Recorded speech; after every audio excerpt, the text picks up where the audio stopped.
Good evening everyone. तो जैसा कि आप सभी को पता है, हम यहाँ पर ले रहे हैं ऑनलाइन क्लासेस। किस क्लास के लिए? तो वो है 10th क्लास के लिए। किस सब्जेक्ट की? तो वो है मैथ की, जिसमें हमने आपके 3rd चैप्टर को पढ़ना स्टार्ट कर दिया है, जिसका नाम है दो चरों वाले रैखिक समीकरण युग्म। ठीक है, और आज हम इसको और इसका जो नया टॉपिक है वो शुरू करेंगे। अभी के लिए देख लेते हैं फटाफट से पोल रिजल्ट कैसा रहा था आपका पिछली क्लास का। तो पिछली क्लास की अगर हम बात करें तो पिछली क्लास का जो पोल रिजल्ट है वो कुछ इस तरीके का है। लास्ट क्लास में आपसे जो है वो 2 सवाल पूछे गए थे। जिन्होंने उन दोनों सवालों के जवाब बिल्कुल करेक्ट दिए हैं उनके नाम है प्रियंका, शबनम, स्नेहा, विनेश, सोनिया। स्क्रीन नहीं दिख रही? दिख रही है हाँ रुको, जिसको नहीं दिख रही भैया मैम, दिख रही है। एक मिनट में फिर से रीशेयर कर देती हूँ तो आपको शायद नजर आ जाए। ठीक है, फिर भी नजर नहीं आएगी तो भाई क्लास को लेफ्ट करके दोबारा ज्वाइन करना। अभी बताओ शशि, अभी स्क्रीन नहीं मैम, अब भी नहीं दिख रही। मतलब क्या ब्लैक दिख रहा है या कुछ और कैसा दिख रहा है? बस वो ए आ रहा है सर्कल में और कुछ नहीं दिख रहा। मतलब ब्लैक स्क्रीन है। अच्छा, तो क्लास को लेफ्ट करके ना फिर से ज्वाइन करो। ठीक है, ठीक है, फिर से नाम ले लेती हूँ भाई। इसमें मैं कहाँ पहुंची थी अभी? प्रियंका, शबनम, स्नेहा, विनेश, सोनिया, काजल, गीता, हेमलता, खुशी, निशा, शशि, अंजलि और प्रियांशु। तो इन बच्चों ने पिछले क्लास के सभी आंसर बिल्कुल करेक्ट दिए थे। अभी करते हैं हम क्लास को स्टार्ट। ठीक है, तो अभी यहाँ से क्लास को शुरू करते हैं। सबसे पहले अगर हम बात करें तो पिछले क्लास में हमने क्या क्या चीजें सीखी थी। पिछली क्लास में हमने सीख लिया था कि ग्राफ जो है वो कैसे बनता है किसी भी समीकरण का। फिर हमने सीखा था, एक लाइन थी जो हमने पढ़ी थी, है ना, जो आप सभी को याद भी होगा। एक लाइन हमने पढ़ी थी कि मान लीजिए ये एक ग्राफ है, ये इसका एक्स अक्ष, ये इसका वाई अक्ष, और मैंने समीकरण की लाइन जो खींची वो कुछ इस तरह से खींची जो कि काले रंग की है, वो मेरे समीकरण का ग्राफ की रेखा है। ठीक है, अब क्या होगा, जितने भी बिंदु मुझे इस ग्राफ की रेखा पे नजर आएंगे वो सभी समीकरण के क्या होंगे? बताओ, कौन बताएगा? हल। ठीक है, ठीक है, बिल्कुल करेक्ट है। मान लो मेरा जो ये एक समीकरण है a x plus b y plus c बराबर है 0, ये दो चर वाला रैखिक समीकरण है। और जब मैंने इसका ग्राफ बनाया तो मेरा ग्राफ जो है वो ऐसा बना, काले वाले रंग की जो रेखा है वो इसकी ग्राफ बनी। ठीक है, तो ये जो लाइन है ये बिंदुओं से मिलकर बनेगी। अब इस लाइन को बनाने में जितने भी बिंदु लगे, जितने भी बिंदु इस लाइन पे हमें नजर आएंगे वो सभी हमारे समीकरण का हल होंगे। पहली चीज तो ये कही गई थी। दूसरी चीज ये कही गई थी कि जो भी इस समीकरण का हल होगा वो जरूर जरूर इस लाइन पर आपको नजर आएगा, आप उसे इस लाइन पे आने से नहीं रोक सकते। पहली चीज, लाइन को देखा, जितने बिंदु दिखे वो सारे समीकरण के हल हुए। और दूसरी चीज, जितने भी समीकरण के हल होंगे वो सभी आपको लाइन के ऊपर जरूर दिखेंगे। तो ये चीजें, ये जो मैंने लाइनें बताई कुछ नहीं है, बस एक दूसरे का उल्टा है। इसको भी हमने बहुत अच्छे से पिछली क्लास में जो है वो सीख लिया था, इस दोनों लाइनों को अच्छे से सीख लिया था, है ना। तो अब इसको दोबारा नहीं सीखेंगे। और फिर हमने ये सीखा था कि कैसे पता लगाते हैं कौन सा बिंदु किस समीकरण के ग्राफ पे आता है और कौन सा बिंदु समीकरण के ग्राफ पे नहीं आता। मान लो मैं आपको एक सवाल देती हूं, 2,3 ये एक बिंदु है, पता करो कि ये बिंदु 4x माइनस वाई बराबर है 5, इसके उसमें आएगा कि नहीं आएगा? बताओ। इसके ग्राफ में, जब इसका आप ग्राफ बनाओगे, इसके ग्राफ पर 2,3 नाम का बिंदु आएगा या नहीं आएगा? हाँ या ना? मैम आएगा। कैसे पता चला? आएगा। मैम 2 को तो x की जगह पे रख दिया, ठीक है, 3 को y की जगह पर। ठीक है, और 5 का 5। ठीक है, 4 दूनी 8 होता है, माइनस का 3 बराबर का 5, 8 में से 3 गए तो भी 5 आया, और यहाँ पर भी 5 ही था। तो क्या हुआ, हमारा यहाँ पे जो लेफ्ट हैंड साइड है वो राइट हैंड साइड के बराबर आ गई। जब ये आपका जो बिंदु था, ये आपका बिंदु था ना, इसने क्या किया, इसने हमारी जो लेफ्ट हैंड साइड है समीकरण की उसको राइट हैंड साइड के बराबर कर दिया। बराबर कौन करता है? किसमें इतनी हिम्मत होती है जो इसको बराबर करके आएगा? क्या बोलते हैं उसको? क्या है ये हमारे समीकरण का हल। हल है। ठीक है, क्योंकि 2,3 ने क्या किया भाई, लेफ्ट हैंड साइड को राइट हैंड साइड के बराबर प्रूव कर दिया। और जो भी ऐसा करता है वो हमारे समीकरण का हल होता है। और अगर ये समीकरण का हल है तो ये ग्राफ की रेखा पर जरूर आएगा, क्योंकि हल कभी भी ऐसा नहीं होता जो ग्राफ की रेखा पे नहीं आए। अगर कोई चीज समीकरण की हल है तो ग्राफ पे आएगी, अगर उसका हल नहीं होती तो ग्राफ पे नहीं आएगी। बिना ग्राफ बनाए कैसे चेक करते हैं, तो ये तरीका था कि 2 और 3 की वैल्यू को समीकरण में डालो, अगर आपका left hand side right hand side के बराबर आता है तो जवाब होगा हाँ, अगर left hand side right hand side के बराबर नहीं आती तो हमारा जवाब होता ना। ठीक है, तो बस ये था, हमने पिछली क्लास का थोड़ा सा रिवीजन कर लिया। अब हम आगे बढ़ेंगे, बहुत सारी यहाँ पे ग्राफ की बातें हो रही है, तो चलिए देखते हैं कि अभी तक हमने सिर्फ एक समीकरण के ग्राफ के बारे में पढ़ा, जो मैंने आपको पीछे बात बताई उसमें सिर्फ एक ही रेखा थी ग्राफ की, है ना। लेकिन अब हम पढ़ेंगे संगत और असंगत रैखिक समीकरण युग्म के बारे में। अब यहाँ पर शब्द आ गया है युग्म, तो समझ जाना पेयर, पेयर मतलब कि जोड़े, जोड़े मतलब 2 समीकरण अब होंगे। पिछले क्लासेस में एक एक समीकरण उठा के हम पढ़ रहे थे, अब कितने समीकरण आने वाले हैं, 2 समीकरण आने वाले हैं। तो ये कह रहे हैं अगर हम 2 चरों वाले रैखिक समीकरण युग्म को एक ही ग्राफ पे बनाए तो 3 स्थितियां जो है वो प्राप्त हो सकती हैं। इस लाइन के बारे में भी थोड़ा सा पिछली क्लास में पढ़ लिया था, पर अभी इसको बिल्कुल अच्छे से क्लियर करेंगे। ये कह रहे हैं मान लो ये आपका ग्राफ है, ठीक है, मैंने यहाँ पे लाइन लगाई, ये आपकी ग्राफ थी। अब क्या होगा, क्योंकि यहाँ पे बात युग्म की हो रही है, तो युग्म का मतलब होता है कि आपके पास अब एक नहीं 2 समीकरण है जिनका आपने ग्राफ बनाना है। तो जब भी आप ऐसा करोगे, 2 समीकरणों का ग्राफ बनाओगे, तो आपको पता है कि आपके ग्राफ के ऊपर 2 रेखाएं आएंगी। अब वो 2 रेखाएं जो होती है वो किस तरह का व्यवहार दिखाएंगी या किस तरीके की होंगी, वो 3 ही तरह की हो सकती है। मान लो काली वाली रेखा है पहले समीकरण की, ठीक है, काली वाली रेखा किसकी है, पहले समीकरण की है, और जो दूसरी वाली रेखा आ रही है मान लो वो दूसरे समीकरण की है। तो या तो ये दोनों रेखाएं एक दूसरे के साथ टकरा जाएंगी, प्रतिच्छेद कर जाएंगी, ठीक है, या तो क्या होगा, जो आपकी दूसरी वाली रेखा है, पहले समीकरण की रेखा तो काली है, दूसरे की हरे रंग की है, या तो क्या करेगी, ये दोनों एक दूसरे के बिल्कुल समांतर रहेंगी, कभी भी एक दूसरे को टच नहीं करेंगी। ठीक है, पहला केस की प्रतिच्छेद कर दिया, एक दूसरे को काट दिया। दूसरा केस टच ही नहीं कर रही, समांतर रेखाएं हैं, हरी वाली अपने रास्ते निकल जाएगी, काली वाली अपने रास्ते निकल जाएगी। ठीक है, दूसरा केस ये हो गया। तीसरा केस क्या होगा कि आपका जो पहले समीकरण के ग्राफ की रेखा है, दूसरे समीकरण की ग्राफ की रेखा ठीक उसी के ऊपर ऐसे चढ़ जाएगी। तो ये हो गया हमारा तीसरा केस। ठीक है, हाँ, इसको हम कहते हैं संपाती, और ये हमारा हो गया तीसरा केस। तो बस ये 3 केसेस होते हैं, 3 से ज्यादा केसेस नहीं हो सकते। अगर आप क्या कर रहे हो, 2 चरों वाले रैखिक समीकरण युग्म का ग्राफ बना रहे हो। फिर से रिपीट करती हूँ, युग्म मतलब 2 समीकरण। ठीक है, आगे बढ़ते हैं। तो ये हमने यहाँ पे सीखा, पहला केस दोनों रेखाएं एक दूसरे को प्रतिच्छेद कर देंगी, दूसरा केस एक के ऊपर एक चढ़ जाएगी, तीसरा केस दोनों समांतर रहेंगी। ठीक है, ये तीनों केसेस अच्छे से देख लो, किसी भी केस में डाउट है तो पूछो। समझ आ गया क्या हो रहा है तीनों में, बताओ। yes, पहले में प्रतिच्छेद कर रही है, दूसरे में एक के ऊपर एक चढ़ गई है, जिसको हम कहते हैं समपाती, और तीसरी कैसे, तो तीसरी है समांतर। आगे बढ़ते हैं। अब सबसे पहले बात करेंगे केस नंबर 1 की, कि अभी हमने 3 केसेस तो देख लिए कि या तो प्रतिच्छेद करेगी, या तो समपाती होगी, या तो समांतर होगी। पर इनका करना क्या है, पता तो लग गया कि 3 केसेस हैं, पर इन केसेस से क्या हमें पता चलेगा, तो वो भी देख लेते हैं। अगर बच्चों रेखाएं जो हैं वो प्रतिच्छेदी होंगी, तो आपको इतनी सारी बातें उस ग्राफ के बारे में समझ आ जाएंगी। पहली चीज आप समझ जाना कि जो समीकरण युग्म है उसका सिर्फ एक ही हल होगा। क्या होगा, उसका सिर्फ एक हल होगा, किसका, तो पेयर का।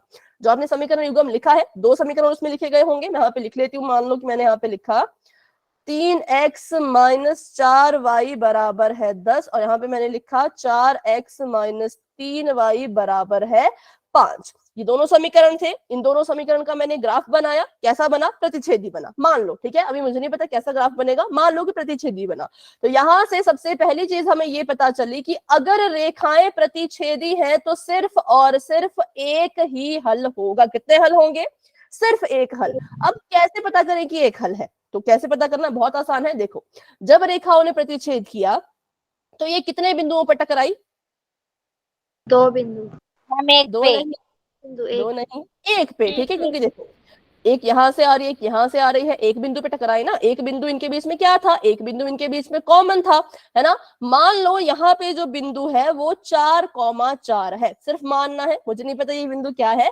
4,4 बिंदु ये कब प्रतिच्छेद करेंगी? अगर पहले वाले समीकरण में भी 4,4 होगा और दूसरे वाले समीकरण में भी 4,4 आएगा। जब हम बिंदु निकालते हैं ना, तो पहले वाले में भी अगर x की वैल्यू 4 रखने पे y 4 आ रहा है, दूसरे समीकरण में भी x की वैल्यू 4 रखने पे y 4 आ रहा है, तब ये दोनों रेखाएं आपस में प्रतिच्छेद करेंगी। इस बिंदु पे इन्होंने एक दूसरे को काटा, तो इनके बीच में एक ही बिंदु कॉमन है, तो हम कहेंगे इसका सिर्फ और सिर्फ एक ही हल होगा। कैसे याद रखना है, समझ आ गया? प्रतिच्छेद कर रही है कितने बिंदु पे? भाई एक ही बिंदु पे प्रतिच्छेद करती है, तो कॉमन बिंदु सिर्फ एक है। अगर कॉमन बिंदु एक, तो हल भी क्या होगा? हल भी सिर्फ और सिर्फ एक होगा। ठीक है, लेकिन कभी भी आप जब ऑप्शन देखोगे ना, तो वहां पे ऐसे नहीं लिखा होगा कि हल एक है कि दो है कि तीन है, आपको लिखा गया होगा अद्वितीय। क्या लिखा गया होगा? अद्वितीय। अद्वितीय का मतलब भी एक होता है, अद्वितीय मतलब कि बिल्कुल यूनिक, इकलौता हल है। कैसा हल है?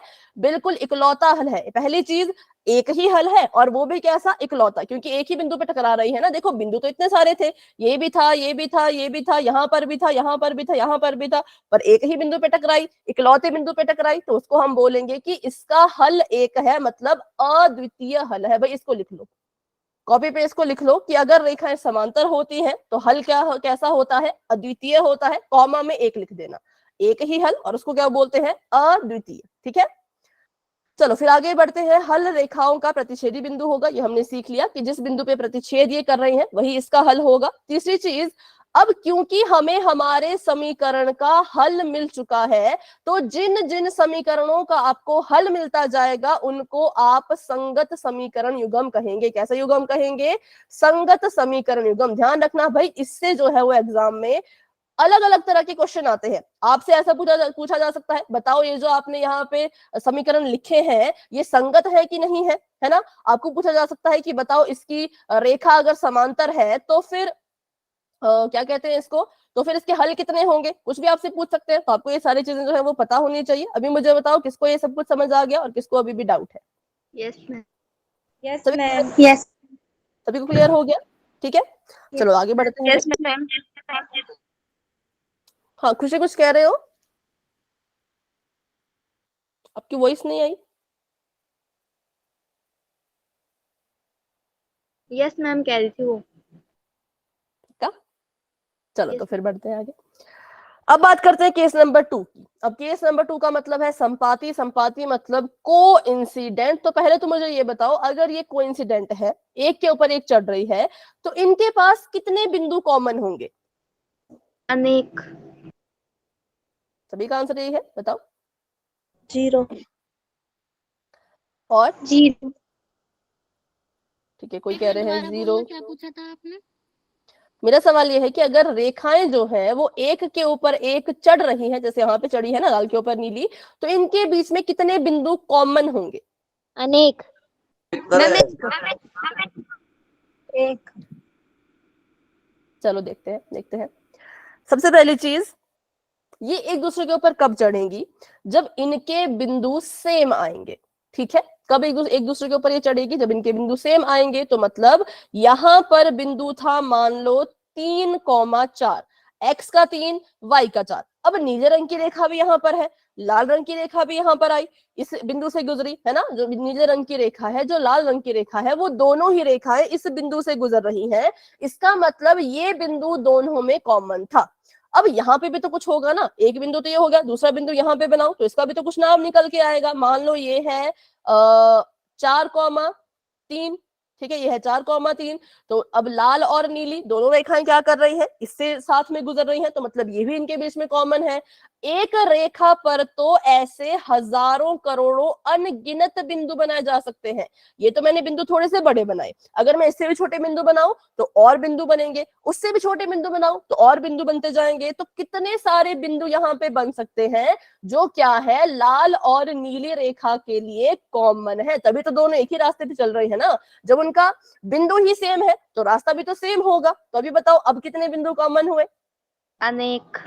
अनेक, बिल्कुल अनगिनत। किस किस को समझ आया अभी बताओ? किसी को डाउट है तो पूछ लो, जिसने 0 कहा था या 1 कहा था। अभी क्लियर हुआ? मैं दोबारा बताओगे प्लीज? चलो दोबारा बताते हैं, ठीक है।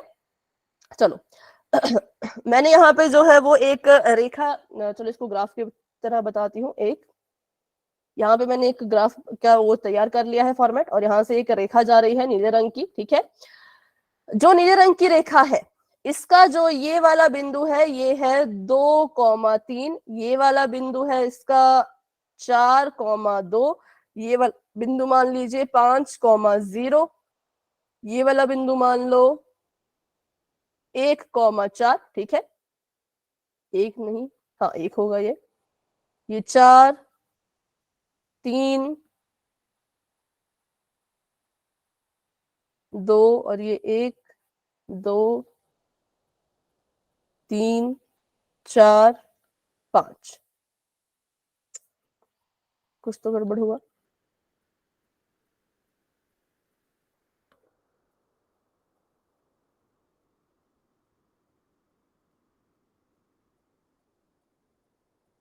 ठीक है, अब ये नीली रेखा यहां से गई, क्योंकि नीली रेखा के पास जो है वो ये सारे बिंदु थे। कौन कौन से? 1,4 भी नीले रंग की रेखा का है, 2,3 भी इसका है, 4,2 भी इसका है, 5,2 भी इसका है, ठीक है। अब मान लो कोई और रेखा आ रही है, ठीक है, और वो भी क्या कर रही है, वो भी इसी के रास्ते से गुजर रही है। नीले रंग की रेखा इन बिंदुओं से गई क्योंकि इसके पास ये बिंदु थे, लेकिन एक और रेखा आई और वो भी यहीं से गुजरने लग गई। तो इसका क्या मतलब हुआ कि जब आपने उस रेखा का ग्राफ बनाया, उस समीकरण का ग्राफ बनाया, तो उसके पास भी सेम यही बिंदु थे, तभी तो यहां से जा रही है ना। सोचने की कोशिश करो, अगर बिंदु सेम होंगे आपकी नीली वाली रेखा के भी और हरी वाली रेखा के भी, तभी तो वो एक ही रास्ते पे चलेगी। अगर अलग अलग बिंदु होते तो फिर क्यों वो एक के ऊपर एक चढ़ती, है ना। तो यहां से हमने सीखा कि ये जो यहाँ पे हमने दो अभी ग्राफ बनाए, क्योंकि समीकरण दो थे तो दो रेखाएं बनती है। नीली वाली रेखा अपने बिंदुओं से होकर गुजर रही थी, लेकिन हरी वाली रेखा भी उन्हीं सेम बिंदुओं से गुजरने लग गई। तो हम समझ गए कि इनके जो बिंदु हैं वो कैसे हैं, वो बिल्कुल सेम है, बिल्कुल बराबर है। और हमें ये भी पता है कि एक रेखा के ऊपर हजारों बिंदु, करोड़ों बिंदु, अनगिनत बिंदु बनते हैं। एक रेखा के ऊपर कितने बिंदु बनते हैं? हजारों, करोड़ों, ठीक है। तो यहां से हमने पता लगा लिया ये जो दोनों रेखाएं हैं इनके बीच में जो कॉमन पॉइंट्स हैं वो अनगिनत है। क्यों? क्योंकि तभी तो इनके रास्ते सेम है ना। अब देखो, अब आप मान लो आप अपने पड़ोसी के साथ रहते हो, अब आप स्कूल जाते हो तो एक ही रास्ते से जाते हो क्योंकि आपका रास्ता कॉमन है। अब आपका घर यहाँ पर है, स्कूल यहाँ पर है, तो दोनों साथ में ही जाएंगे ना एक ही रास्ते से, क्योंकि कॉमन बहुत कुछ है। सड़क कॉमन है, घर आपका साथ में है, स्कूल कॉमन है, तो इतनी सारी चीजें कॉमन निकल रही हैं। तो वैसे ही रेखाएं भी एक ही रास्ते पे चल रही हैं क्योंकि इनके बीच में भी बहुत कुछ कॉमन है। और गणित में कैसे बताते हैं जब बहुत कुछ कॉमन होता है? तो उसको हम नाम दे देते हैं अनगिनत का, जिसको हम नहीं गिन सकते, क्योंकि आपने पिछले साल पढ़ा था कि एक रेखा जो है वो बहुत सारे बिंदुओं से मिलकर के बनी होती है, ठीक है। इसलिए हमने कहा कि जब ग्राफ ऐसा बनेगा, कैसा संपाती बनेगा, तो हम समझ जाएंगे कि इनके बीच अनगणित बिंदु कॉमन है, ठीक है। अब बात करते हैं पीछे वाले केस की फिर से। प्रतिच्छेदी में सिर्फ एक बिंदु कॉमन था, तभी ये इसी रास्ते से गुजरी। लाल वाली रेखा भी इस वाले बिंदु से गुजरी और नीली वाली रेखा भी इसी वाले बिंदु से गुजरी, क्योंकि इनके बीच में एक बिंदु कॉमन था। तो इनके हल भी कितने निकल रहे थे? एक ही हल निकल रहे थे। लेकिन संपाती में तो अनगिनत कॉमन है इसमें बिंदु, तो इसके हल कितने निकलेंगे? अनेक हल। ठीक है, तो इसमें हम कहेंगे कि इसके हल अनेक होंगे। कैसे होंगे अनेक? मतलब कि बहुत सारे, इतने सारे हल होंगे कि आप उनको गिन भी नहीं पाओगे, ठीक है। तो अब इसको अच्छे से देख लेते हैं। तो जब भी आपका केस संपाती होगा, संपाती देख के समझ जाना भाई, ये जो यहाँ पे इतने सारे बिंदु हैं ये दोनों रेखाओं में कॉमन है। जब इतने सारे बिंदु कॉमन हुए तो इसका मतलब इसके कितने हल होंगे? इसके अपरिमित रूप से अनेक हल होंगे। अनेक नहीं बोलना है, क्या बोलना है? अपरिमित रूप से, क्योंकि इनफाइनाइटली मैनी सोल्यूशन होंगे। क्यों हम इसमें इनफाइनाइट वर्ड का यूज कर रहे हैं? क्योंकि हमें पता है रेखा अनगिनत बिंदुओं से बनती है, अपरिमित बिंदुओं से बनती है, इसलिए इसके जो हल होंगे वो भी अपरिमित रूप से अनेक हल होंगे, ठीक है। और इसके भी हल निकल आए। पिछले वाले केस में एक ही हल निकल रहा था, यहाँ पर तो अपरिमित हल निकल रहे हैं, मतलब कि बहुत सारे हल निकल रहे हैं। अब हमें मतलब होता है सिर्फ हल से। किससे? हल से। हल चाहे एक निकले, हल चाहे अनेक निकले, बस हल निकलना चाहिए। क्या होना चाहिए? हल निकलना चाहिए। चाहे तो एक सोल्यूशन लेके आओ, चाहे तो 1000 सोल्यूशन लेके आओ, अगर किसी समीकरण युग्म का हल निकल रहा है तो वो कैसा हो जाएगा? संगत या असंगत? संगत। संगत, बिल्कुल। तो वो जो युग्म होगा वो कैसा होगा? वो संगत होगा, क्योंकि हल निकल रहे हैं ना, बस हमें हल निकालने हैं, एक निकले चाहे अनेक निकले, हल से हमें बस मतलब है कि निकलने चाहिए। ठीक है, पिछले वाले केस में एक निकल रहा था तब भी हमने संगत कहा, इस वाले केस में बहुत सारे हल निकल रहे थे तब भी हमने इसको संगत कहा। अभी पढ़ते हैं तीसरे केस के बारे में। तो तीसरा केस तो बहुत आसान है। अब रेखाएं समांतर है, इसमें कितने बिंदु इनके बीच में कॉमन है? 0। 0, बिल्कुल, क्योंकि ये टकरा ही नहीं रही। इसका रास्ता अलग है ना, जो आपकी ये लाल वाली रेखा जा रही है इसका रास्ता अलग है, जो नीली वाली रेखा जा रही है इसका रास्ता भी अलग है, इनके बीच में कुछ कॉमन ही नहीं है। जितना मर्जी आगे बढ़ाओ ये कभी एक दूसरे को नहीं काटेंगे, क्योंकि इनके बीच में कोई चीज कॉमन नहीं है, कोई बिंदु कॉमन नहीं है। जब बिंदु ही कॉमन नहीं आया तो हल कितने हुए? 0। 0। 0। इसको अगर हम मैथ में बोले तो हम बोलेंगे इसका कोई हल नहीं होगा। ठीक है, कोई हल नहीं, कोई हल नहीं है। क्यों नहीं? क्योंकि कोई बिंदु ही कॉमन नहीं है, तो कहां से हल लेके आए? ठीक है, अब अगर इसका हल ही नहीं निकला, ना एक निकला ना 1000 निकले, कुछ भी नहीं निकला, तो कैसा होगा? संगत या असंगत? संगत। ठीक है, तो ये हो गया हमारे लिए असंगत। तो बस ये 3 केसेस थे, ज्यादा इसमें कुछ नहीं था। अभी इनको अच्छे से कर लेते हैं फिर आगे बढ़ेंगे। ठीक है, तो इस स्थिति में क्या होता है? पहली चीज कोई हल नहीं होता, दूसरी चीज उसको हम असंगत कहते हैं। फिर से रिपीट करती हूँ क्योंकि पोल में आगे क्वेश्चन है, तो आखिरी बार रिपीट कर लेती हूँ। क्या होता है? अगर रेखाएं प्रतिच्छेदी होंगी, ठीक है, रेखाएं कैसी होंगी? प्रतिच्छेदी होंगी, तो उनमें एक बिंदु कॉमन आ रहा है। अगर एक बिंदु कॉमन है तो हल भी कितने होंगे? हल भी एक होंगे, और उस हल को हम कहते हैं अद्वितीय। क्या कहते हैं? अद्वितीय, यूनिक। इंग्लिश में बोले तो यूनिक और हिंदी में बोले तो अद्वितीय। और अगर रेखाएं कैसी हो? अगर आपकी रेखाएं जो है वो संपाती होंगी, एक के ऊपर एक चढ़ रही होगी, तो हमने कहा भाई इसमें तो अनगिनत बिंदु कॉमन आ गए, बहुत सारे बिंदु है जो इनके बीच में कॉमन थे, तभी तो ग्राफ ऐसा बन रहा है, तभी तो एक के ऊपर एक चल रही है, तभी तो अपने दोनों के रास्ते सेम है। तो इसका मतलब यहाँ पर जो है वो अनेक बिंदु कॉमन आए, तो इसके भी हल कितने होंगे? अनेक होंगे, जिसको हम कहते हैं अपरिमित रूप से अनेक। अपरिमित शब्द क्यों लग रहा है? क्योंकि एक रेखा पर इनफाइनाइट नंबर ऑफ पॉइंट्स होते हैं, इसलिए हम इसको कहेंगे अपरिमित। अपरिमित रूप से अनेक हल। और अगला तो बहुत ही आसान है। अगले में अगर क्या हो जाए, रेखाएं आपस में मिले ही ना, एक इधर जा रही है तो दूसरी भी इधर जा रही है, साथ साथ तो चल रही है पर आपस में टकरा नहीं रही है ना, आपस में जो है रास्ते को क्रॉस नहीं कर रही, तो हम कहेंगे ये रेखाएं समांतर हैं। और जब रेखाएं समांतर होती हैं, कोई बिंदु कॉमन ही नहीं, तो इनके बीच में हल भी नहीं होगा, इसका हल ही नहीं होगा युग्म का। ठीक है, चलो, तो अभी ये 3 केसेस थे। अभी देखते हैं कि 3 केसेस किस किस को अच्छे से समझ आ गए, तो उसका पता लगेगा पोल से। तो अभी के लिए चैट मैंने ऑफ कर दी है और बढ़ते हैं क्वेश्चन की तरफ। क्वेश्चन आप सभी के सामने आ चुका होगा, सबको दिखाई दे रहा है क्वेश्चन? बताओ, किसी को स्क्रीन ऐसा नजर ना आ रही हो? ठीक है, आंसर इसका पोल में देना है, अभी माइक ऑन करके मत बताना, पर क्वेश्चन सुन लो। दिए गए रैखिक समीकरण युग्म के कितने हल होंगे? आपको बताया है कि जो आपका ये रैखिक समीकरण युग्म है उसका ग्राफ ऐसा है। ग्राफ अगर ऐसा होता है तो हल कैसे होते हैं वो हमने अभी अभी सीख लिया है। तो जाओ और इसका आंसर पोल में जाके दे दो। कर दिया मैम। ठीक है, सभी कोशिश करो, सभी कोशिश करो। Very good. कर दिया मैम। ओके बच्चों, ओके ओके, हाँ सभी ट्राई करेंगे।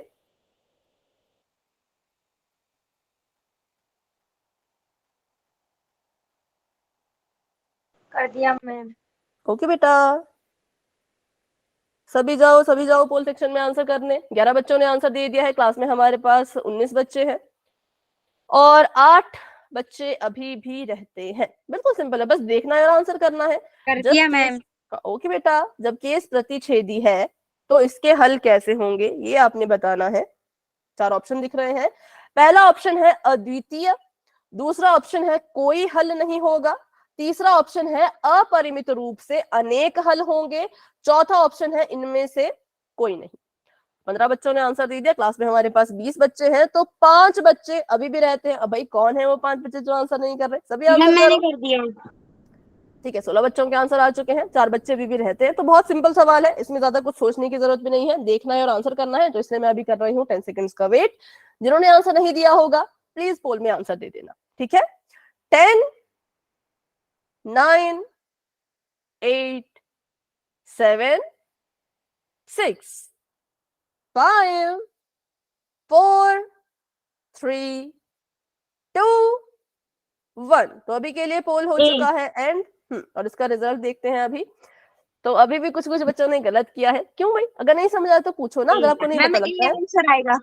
तो पूछ लेना है, ठीक है? बिल्कुल, क्योंकि हमने देखा रेखाएं हैं प्रतिच्छेदी। प्रतिच्छेदी का मतलब कि इस बिंदु पे ये टकराई, तो मतलब ये बिंदु इनके बीच में कॉमन था, है ना? कॉमन बिंदु था भाई, तभी तो टकराएंगे ना। कॉमन नहीं होता तो क्यों ही टकराती? कॉमन बिंदु था तो टकराई। कितने बिंदु कॉमन थे? तो जी एक बिंदु कॉमन था।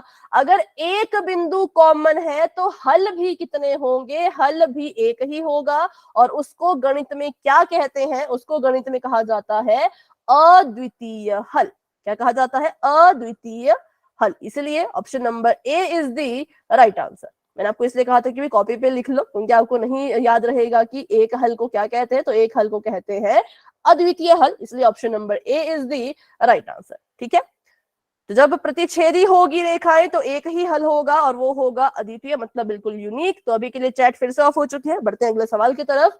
अगर रैखिक समीकरण युग्म के कितने हल होंगे? अगर ग्राफ कुछ ऐसा दिखता हो, अगर ग्राफ आपका समांतर रेखा वाला है तो बताओ इसके कितने हल होंगे? आंसर कहाँ देना है? तो भी पोल में ही देना है।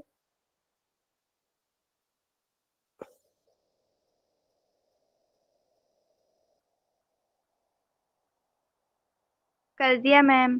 ठीक है, ठीक है, जिन बच्चों ने कर लिया है, वेरी गुड, वेरी गुड। सभी कोशिश करो, सभी कोशिश करो भाई। 7 बच्चों के आंसर्स आ चुके हैं। क्लास में हमारे पास है अभी 19 बच्चे और बहुत से बच्चे रहते हैं। आराम से देख लो ना पहले कि रेखाएं कैसी है, कुछ कॉमन है या नहीं है। कॉमन होता है तो कैसे चेक करते हैं, कुछ कॉमन नहीं होता तो क्या होता है, सब कुछ हमने पढ़ा है। तो अभी अच्छे से दे दो, ठीक है? कर दिया मैम। कर दिया मैम। ओके बच्चों, वेरी गुड, वेरी गुड। 14 बच्चों के आंसर आ चुके हैं। बहुत बढ़िया, बहुत बढ़िया। 15 बच्चों के आंसर्स आ चुके हैं। 16 बच्चों के आंसर्स आ चुके हैं। 3 बच्चे अभी भी रहते हैं, तो अभी करते हैं 10 कर दिया सेकंड। मैम। ओके, अभी करते हैं 10 सेकंड्स का वेट और आगे बढ़ते हैं, ठीक है? 10 कर दिया। 9 8 7 6 5 4 3 2 1। तो अभी के लिए पोल हो चुका है एंड, और इसका रिजल्ट आप सभी देख सकते हो पोल सेक्शन में, शायद दिख रहा होगा, है ना? तो इसका बताओ क्या होगा आंसर? बी वाला। बी। बी। इसका कोई हल ही नहीं होगा। क्यों हल नहीं होगा? क्योंकि भाई इसमें क्या है, इसमें रेखाएं समांतर है। रेखाएं समांतर का मतलब कोई बिंदु कॉमन ही नहीं आया। अब जब कोई बिंदु कॉमन ही नहीं है तो हल भी नहीं होगा, इसलिए कोई हल नहीं। ठीक है, चलो ऑप्शन नंबर बी भी बिल्कुल करेक्ट किया सभी बच्चों ने, मैक्सिमम बच्चों ने। एक और सवाल करेंगे, तो अभी के लिए चैट को मैंने फिर से ऑफ कर दिया है। बढ़ते हैं अपने अगले सवाल की तरफ। अगर रेखाएं ऐसी हो, संपाती हो, एक के ऊपर एक चढ़ी हुई हो, तो फिर बताओ कि इसके जो है वो कैसे हल होंगे, कितने हल होंगे? फिर से पोल में जाके आंसर दे दो। कर दिया मैम। कर दिया। ठीक है, very good, very good. Ma'am मैंने भी कर दिया। ओके बेटा, जिन बच्चों ने कर लिया है शाबाश, जिन बच्चों ने नहीं किया वो कर लो। 20 बच्चे क्लास में हैं, 20 में से 9 बच्चों ने कर लिया है और 11 बच्चे। कुछ कह रहे हो आप? कर दिया मैम। ओके, अभी देखो आरुषि नाम से 2 बच्चे हैं, तो अब कौन आरुषि है? दोनों आरुषि हैं क्या?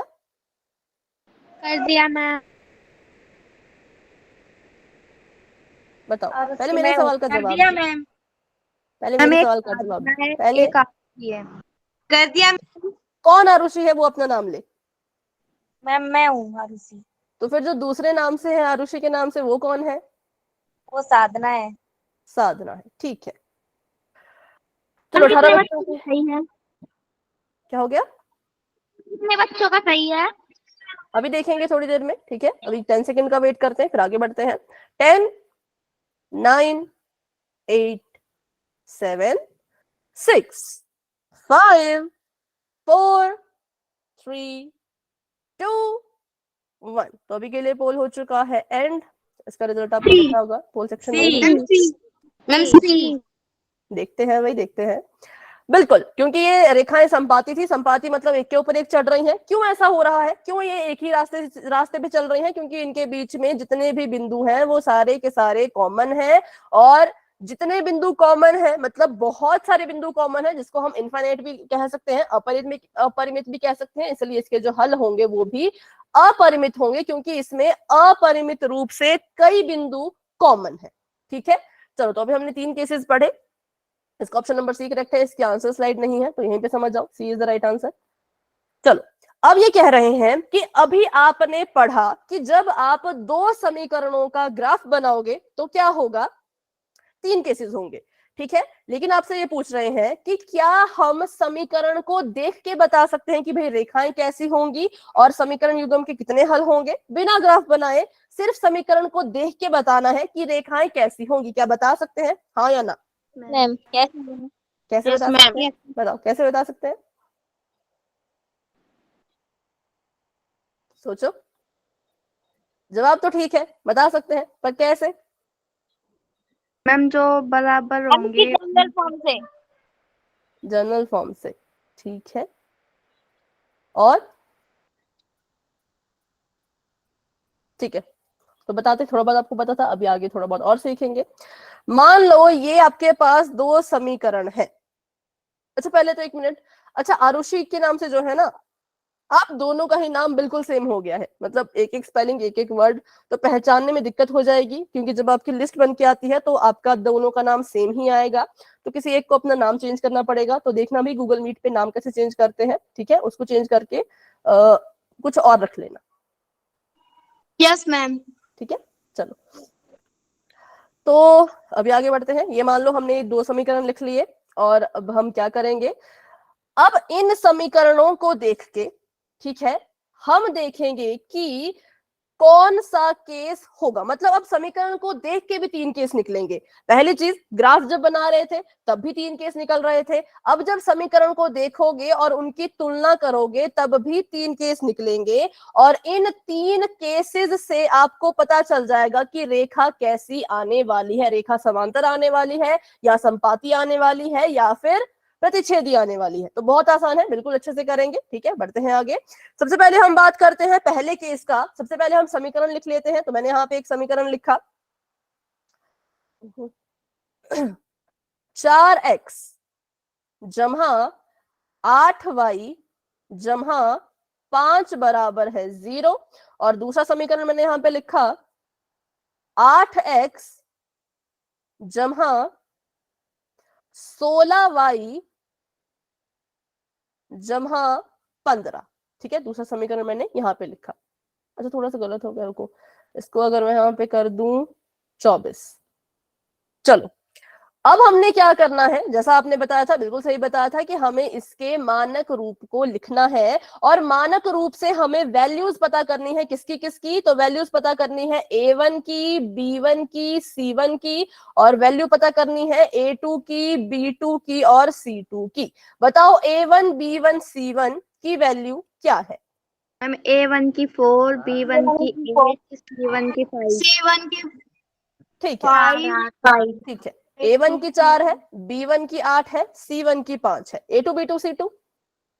A2 की 8, B2 की 24, B2 की 24 और C2 की 15। 15, बिल्कुल। अब हमने क्या करना है, अब हमने इनके बीच का अनुपात निकालना है। अनुपात कैसे निकालते हैं, तो बिल्कुल ध्यान से सीखना भाई, इसमें गड़बड़ मत करना। अनुपात के लिए क्या करना है, आपने A1 के बटे में A2 लिखना है। ठीक है, तो लिख लो, A1 कितना है, A1 4 है, A2 कितना है 8 है, तो 4/8 लिख दिया। क्या ये कट सकता है, तो इसको काट दो। Yes ma'am. काटो, 1/2। ठीक है, 1/2। A1/A2 निकाला, 1/2 आया। अब B1/B2 निकालेंगे, अगला अनुपात निकालना है B1/B2 करके, तो ऊपर आ गया 8, नीचे आ गया 24। क्या ये कट सकते हैं? Yes ma'am. Yes ma'am. क्या आएगा? 1/3। 1/3। अब देखो कि आपका जो A1/A2 है, क्या वो B1/B2 के बराबर है? No ma'am. ठीक है, हमने क्या किया, हमने भाई समीकरण लिखा, समीकरण लिख के हमने उसको सॉल्व करने की कोशिश की। सॉल्व जब हमने उसको किया, सॉल्व कैसे करना है, तो आपने अनुपात निकालना है। अनुपात कैसे निकलेगा, a1 बटा a2, b1 बटा b2, c1 बटा c2। ठीक है, c1 बटा c2 मैंने अभी नहीं निकाला क्योंकि पहला केस मुझको मिल चुका था। ठीक है, c1 बटा c2 कब निकालना है, जब a1 बटा a2 b1 बटा b2 के बराबर आ जाता है, फिर c1 बटा c2 आप निकाल सकते हो।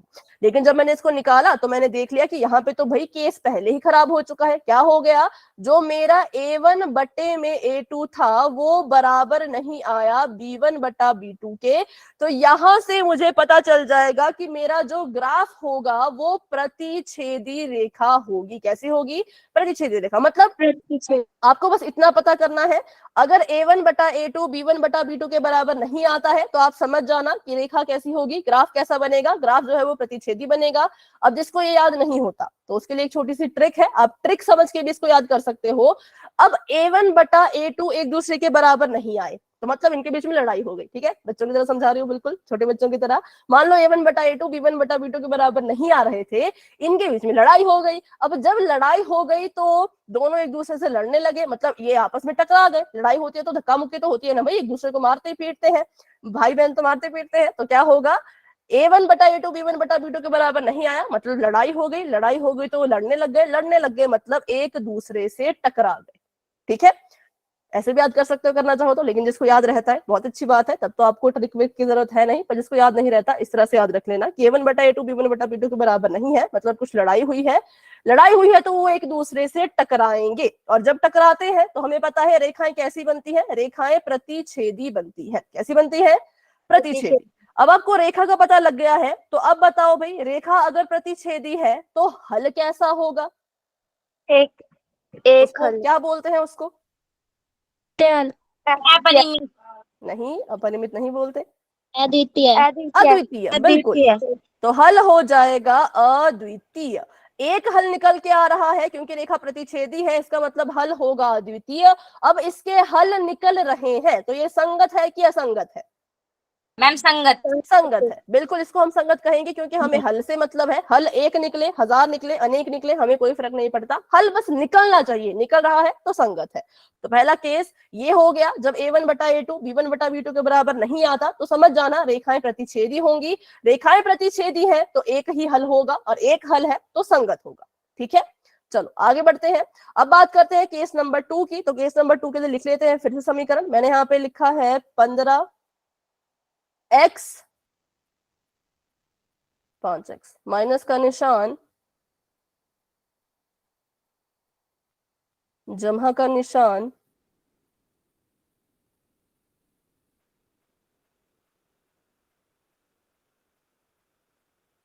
बराबर में 0, बराबर में 0। अब इसको सॉल्व करते हैं। यहां से पहले a1 a2 और b1 b2 c1 c2 की वैल्यू निकाल लेना। मैं सीधा इसका अनुपात निकाल रही हूँ, वैल्यूज खुद आप निकाल लेना। ठीक है, a1 बटा a2 आ जाएगा 15 Yes, बटा ma'am. 5। ठीक है, b1 बटा b2 कितना आ जाएगा बताओ, 9/3। -9, हाँ माइनस, देखो माइनस नहीं भूलना है, -9 बटा -3। और c1 बटा c2 कितना आ जाएगा, मैम 12/4, ठीक है। अब जरा इनको काटो, अभी तो ये बराबर नहीं थे, जब मैंने इनको देखा तो ये तो बराबर नहीं है, पर अब इनको काट के देखो। 5 कम 5, 5 3 15, तो a1 बटा a2 आ गया 3। ठीक है, 3/1, हाँ मतलब उसको लिखने की जरूरत नहीं है, 3 भी लिख सकते हो, है ना। 3 कम 3, 3 3 9, माइनस से माइनस कट गया तो जमा का 3, तो मतलब b1 बटा b2 भी आ गया 3। अब बढ़ते हैं आगे c1 बटा c2 की तरफ, तो 4 1 कम 4, 4 3 12, तो c1 बटा c2 भी कितना आ गया 3।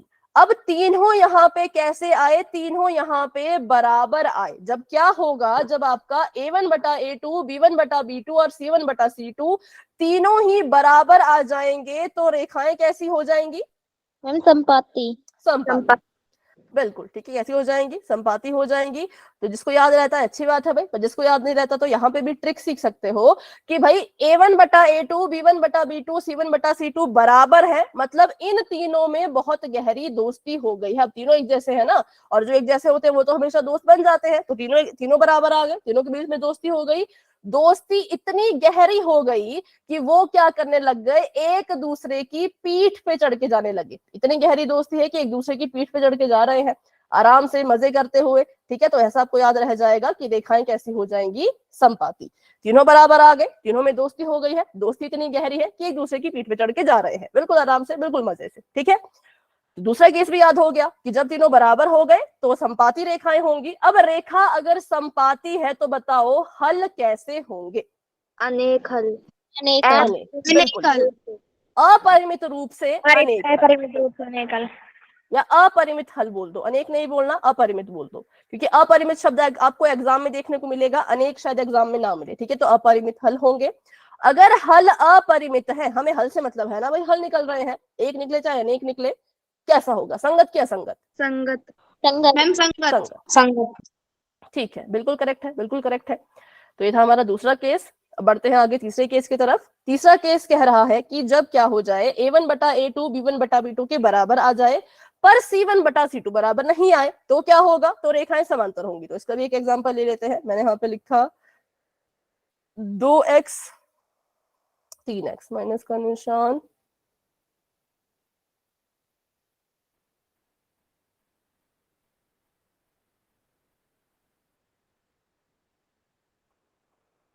चलो तो अब इसको सॉल्व करते हैं। a1 बटा a2 कितना आ जाएगा? 2/3 ठीक है। और b1 बटा b2 कितना आ जाएगा? -4/-6। ठीक है, पर इनको काटो, इसको यहाँ तक नहीं छोड़ना है, कटता है, काटो, कितना आएगा काट के? 2/3 जमा का माइनस का? माँ का मैम माइनस से माइनस कट गया। c1 बटा c2 कितना आ जाएगा? 9/10 कट सकता है क्या? नहीं कटेगा। नहीं कटेगा। तो a1 बटा a2 b1 बटा b2 के बराबर आ चुका है, लेकिन c1 बटा c2 बराबर नहीं है, ठीक है। अब तो इसमें कोई ट्रिक नहीं है, इसमें आपको याद रखना पड़ेगा कि तीसरा केस जब क्या हो जाए, जब ना तो तीनों बराबर आ रहे, ना ही वो मतलब बराबर नहीं आ रहे। पहले केस में क्या था कि दो बराबर नहीं आए, ठीक है, a1 बटा a2 b1 बटा b2 के बराबर नहीं आया। दूसरे केस में तीनों बराबर आ गए। अब इस केस में बराबर भी आ रहे हैं और बराबर नहीं भी आ रहे हैं। तो इसमें समझ जाना कि रेखाएं कैसी हो जाएंगी, रेखाएं समांतर हो जाएंगी। कब? जब बराबर भी आ रहा है लेकिन एक केस बराबर नहीं भी आ रहा है ना, a1 बटा a2 b1 बटा b2 के बराबर आ रहा है लेकिन c1 बटा c2 बराबर नहीं आ रहा, तो हमारी रेखाएं समांतर हो जाएंगी। और अगर रेखाएं समांतर हैं तो भाई हल कैसे होंगे? असंगत। पहले हल बताओ। कोई हल नहीं। कोई हल नहीं होगा, कोई हल नहीं होगा। जब कोई हल ही नहीं होगा तो फिर कैसे युग्म होंगे ये? असंगत। चलो बिल्कुल ठीक है, तो हो जाएगा असंगत। तो बस ये थे तीन केसेस। तो अभी बढ़ते हैं आगे, इसी पर आधारित क्वेश्चन करेंगे। सबसे पहले मुझे बताओ, अगर a1 बटा a2 b1 बटा b2 c1 बटा c2 के बराबर है तो रेखाएं कैसी होंगी? संपाती। और अगर रेखा संपाती है तो हल कैसे होंगे? संगत। अपरिमित हल। अपरिमित। देखो संगत असंगत युग्म होते हैं। हल की बात करें तो आपने बताना है कितने हल, तो मतलब अपरिमित। और अगर हल अपरिमित है तो ये हो जाएगा संगत। चलो अब मुझे बताओ, a1 बटा a2 b1 बटा b2 के बराबर नहीं है तो रेखा कैसी होगी? प्रतिच्छेद। प्रतिच्छेद भी है। ठीक है, अगर प्रतिच्छेद कर रही है, प्रतिच्छेदी है, तो फिर हल कितने होंगे? अद्वितीय। हल अगर अद्वितीय है तो फिर कैसा होगा? संगत असंगत? संगत। ठीक है।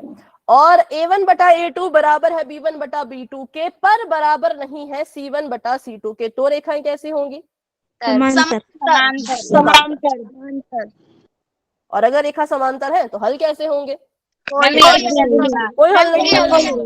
असंगत। ठीक है, कोई हल नहीं होगा। और जब कोई हल ही नहीं तो ये हो जाएगा असंगत।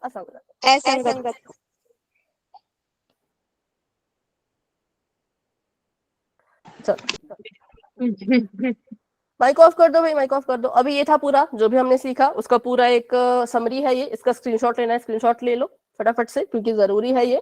ठीक है, केसेस भी यहाँ पे दिए गए हैं, रेखा भी यहाँ पे दी गई है, हल भी यहाँ पे दिए गए हैं, संगत असंगत नहीं दिए, वो आपको याद हो चुके हैं। पर लिख लेते हैं। चलो अगर किसी को स्क्रीनशॉट लेना है तो पहला केस है संगत, अभी रुक जाना। हाँ रुके हैं अभी, पहले लिखने दो। दूसरा केस भी है संगत और तीसरा केस है असंगत।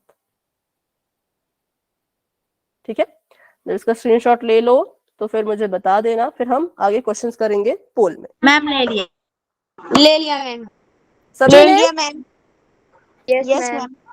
और Yes, ma'am. किसी ने रुकने के लिए कहा था भाई, उन्होंने भी ले लिया? मैम हमने नहीं लिया। हाँ तो आप ले लो बेटा। मैम ले लिया। अंजलि ने नहीं लिया ना, तो अंजलि भी ले रहे हैं, फिर उसके बाद आगे बढ़ेंगे। ये वाला एक और बार समझा दो। अच्छा फिर से कहा था किसी ने समझाने को, कौन सा वाला समझाना था एक बार? मैम पीछे ये इससे पीछे। ये यस मैम। ठीक है, देखो इसमें क्या हुआ, हमने पहले समीकरण लिखा, अब समीकरण लिखा है तो हमें पता है हमें क्या करना है, हमें जो है वो a1 बटा a2, b1 बटा b2 और c1 बटा c2 निकालना है। तो मैंने यहाँ से a1 बटा a2 निकाला, तो a1 की वैल्यू कितनी है, देखो a1 होता है ये, b1 होता है ये, c1 होता है ये, a2 होता है ये, b2 होता है ये और c2 होता है ये। ठीक है, पहले समीकरण का a1 b1 c1, दूसरे समीकरण का a2 b2 c2। तो a1 की वैल्यू यहाँ पर 2 है, a2 की वैल्यू यहाँ पे 3 है, तो a1 बटा a2 आ गया 2/3। ठीक है, अब हमने b1 बटा b2 निकालना है, तो b1 की वैल्यू कितनी है, तो b1 की वैल्यू -4 है। ध्यान से देखो, यहाँ पे 4 मत लिखना, क्या लिखेंगे, -4, और b2 कितना है, वो -6 है। ठीक है, अब ये कटता है तो इसको काटो, कभी भी संख्या को ऐसे नहीं छोड़ना है, अगर कट रहा होता है तो पक्का काटना होता है। तो काटते हैं, 2 दूनी 4, 2 तिया 6, माइनस से माइनस कट गया, बच गया प्लस, तो b1 बटा b2 आ गया 2/3। फिर हमने c1 बटा c2 निकालना था, तो c1 बटा c2 देखो, c1 की जगह पर 9 है और c2 की जगह पे 10 है। तो हमने देखा कि पहला जो अनुपात निकला a1 बटा a2 वो भी 2/3 था, और b1 बटा b2 निकला वो भी 2/3 था। ये दोनों बराबर थे, कैसे थे, बराबर थे। तो हमने लिख दिया कि a1 बटा a2 बराबर है b1 बटा b2 के, लेकिन बराबर नहीं है, इसका मतलब होता है नॉट इक्वल, बराबर का निशान फिर काट दिया, मतलब बराबर नहीं है किसके, तो c1 बटा c2 के, क्योंकि c1 बटा c2 नहीं आया ना 2/3, c1 बटा c2 तो 9/10 आ रहा है, और ये कटता भी नहीं है। तो इसलिए जब केस ऐसा हो कि पहले दो बराबर और तीसरा वाला बराबर नहीं, तो रेखाएं समांतर आती है। ठीक है, अब जब रेखाएं समांतर आती हैं तो कोई हल नहीं होगा, और जब कोई हल ही नहीं तो हमारा जो युग्म है वो असंगत होगा। बताओ, अभी कोई डाउट? No ma'am. ठीक है, चलो तो अभी बढ़ते हैं आगे। इसका आपने स्क्रीनशॉट ले लिया होगा, मुझे ऐसा मेरी उम्मीद है। अभी के लिए चैट ऑफ करते हैं और एक सवाल पोल में कर लेते हैं। तो उससे पहले क्वेश्चन आ गए, पर एक क्वेश्चन पहले आप पोल में करो, ठीक है, उनको हम बाद में समझेंगे, पहले पोल में कर लेते हैं एक क्वेश्चन। चलो इसको करके बताओ। समीकरणों, आपको समीकरण दे के रखा है, पहले क्वेश्चन सुन लो क्या ये कह रहे हैं। समीकरण आपको दे रखा है ऐसा, ठीक है, और आपको बोला है कि इस समीकरण को जब हल किया तो क्या हुआ, तो केस ऐसे आए, a1 बटा a2 बराबर है b1 बटा b2 पर बराबर नहीं है c1 बटा c2 के। तो आप बताओ इसके हल जो है वो कैसे होंगे, क्या होंगे, जो भी आपको लगता है, जैसा भी आपको लगता है, आंसर दे दो अपना। कर दिया मैंने कर दिया। ठीक है भाई, जिसने कर लिया है very good very good. Case देख लो ध्यान से, इस केस से पहले तो पता करो रेखाएं कैसी होंगी, रेखाओं का पता चल गया तो फिर आपको आंसर मिल जाएगा, है ना। सभी कोशिश कर लो। कर दिया मैम। ओके बच्चों, वेरी गुड वेरी गुड, जिन बच्चों ने कर लिया है शाबाश। 20 बच्चे क्लास में हैं, 20 में से 9 बच्चों ने आंसर दे दिया है और 11 बच्चे अभी भी रहते हैं। सभी ट्राई करेंगे, सभी ट्राई करेंगे। केस कह रहा है कि a1 बटा a2 b1 बटा b2 के बराबर तो आ गया, है ना, ओके, लेकिन c1 बटा c2 के बराबर नहीं आया। तो जब बराबर होता भी है और बराबर नहीं भी होता है तो रेखाएं कैसी बनती थी, ये मैंने आपको सिखा दिया था। अब जिसको भी याद रहा है फटाफट से अपने ऑप्शन में देखो, मिल जाएगा। अद्वितीय हल होगा, कोई हल नहीं होगा, या बहुत सारे हल होंगे, मतलब अपरिमित हल होंगे। जो भी आपको ठीक लगता है वो आंसर दे दो, या फिर इनमें से कोई भी नहीं। चलो कर दिया। ओके 15 बच्चों के आंसर आ चुके हैं भाई। 10 सेकंड का वेट करूंगी क्योंकि बहुत सिंपल सवाल है, बस देखना और आंसर करना है। तो जिन बच्चों ने आंसर नहीं किया आंसर कर लीजिएगा। 10 9 8 7 6 5 4 3 2 1। तो अभी के लिए पोल हो चुका है एंड। इसका रिजल्ट आप पोल सेक्शन में जाके देख सकते हो। ये क्या हो गया? अच्छा एंड नहीं हुआ था। चलो अभी बताओ क्या आंसर होगा इसका। Ma'am B. Ma'am B. Ma'am B. ठीक है मैम बी। ठीक है।